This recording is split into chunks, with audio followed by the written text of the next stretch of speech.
দুটি দেশ, একই ইতিহাস, কিন্তু স্বাধীনতার পর থেকেই একে অপরের প্রতিদ্বন্দ্বী। ভারত ও পাকিস্তানের সম্পর্ক মানেই সীমানায় উত্তেজনা, সবচেয়ে বড় হলো যুদ্ধ। আজকের ভিডিওতে আমরা জানব এই দুই দেশের মধ্যে হয়ে যাওয়া 4টি বড় যুদ্ধের সম্পূর্ণ ইতিহাস, তার কারণ, ফলাফল এবং কিভাবে কে জিতেছিল। ভিডিওটি শেষ পর্যন্ত দেখো, কারণ শেষটা সবচেয়ে গুরুত্বপূর্ণ। প্রথম যুদ্ধ 1947 সাল।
ভারতের সহায়তায় বাংলাদেশ একটি নতুন স্বাধীন রাষ্ট্রে পরিণত হয়।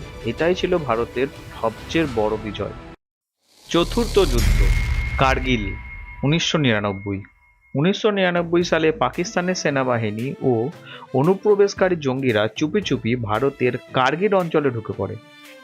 তারা ভারতীয় পোস্ট দখল করে নেয়। তখন ভারত শুরু করে অপারেশন বিজয়। প্রচণ্ড ঠান্ডা ও উচ্চতায় যুদ্ধ চলে। অনেক বীর সৈনিক শহীদ হন, কিন্তু ভারত একে একে সব পোস্ট পুনরুদ্ধার করে। আন্তর্জাতিক চাপে পাকিস্তান পিছু হটতে বাধ্য হয়। ফলাফল, ভারত কার্গিল যুদ্ধে জয়ী হয়। 4টি যুদ্ধ, লক্ষ লক্ষ প্রাণ, কোটি কোটি টাকা, কিন্তু সমস্যার সমাধান এখনো হয়েছে কি? রিসেন্টলি ঘটে যাওয়া পেহেলগাঁও ঘটনায় আবার সেই যুদ্ধের দামামা বেজে উঠেছে। তবে কাশ্মীর ইস্যু এখনো জ্বলন্ত। ভারত পাকিস্তান পারমাণবিক শক্তিধর দেশ, তাই আজকের যুদ্ধ মানেই বিশাল ধ্বংস। কিন্তু ইতিহাস জানা জরুরি, কারণ যারা ইতিহাস ভুলে যায় তারা আবার সেই ভুলই করে বসে। তাই আসুন শিখি, বুঝি আর শান্তির পথে এগিয়ে যাই। তোমার কি মতামত? কাশ্মীর সমস্যা কিভাবে সমাধান হতে পারে? কমেন্টে জানাও। ভিডিও ভালো লাগলে একটা লাইক দিও, বন্ধুদের সঙ্গে শেয়ার করো। আর হ্যাঁ, ইতিহাস, জিওপলিটিক্স আর যুদ্ধ নিয়ে এমন ভিডিও পেতে হলে সাবস্ক্রাইব করতে ভুলো না।